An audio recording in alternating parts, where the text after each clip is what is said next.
बाळा, आमचीच आठवण काढत होतास ना, त्यामुळेच तर आम्ही प्रकट झालो.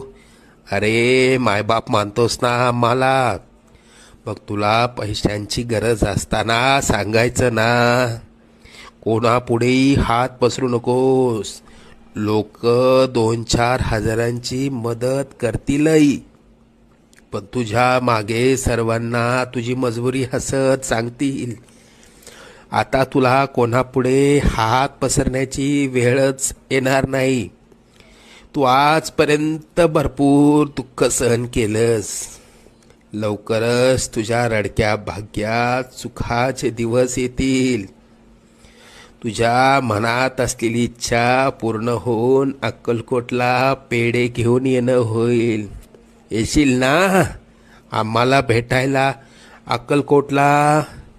सगळं मनासारखं होईल. निश्चिंत राहा.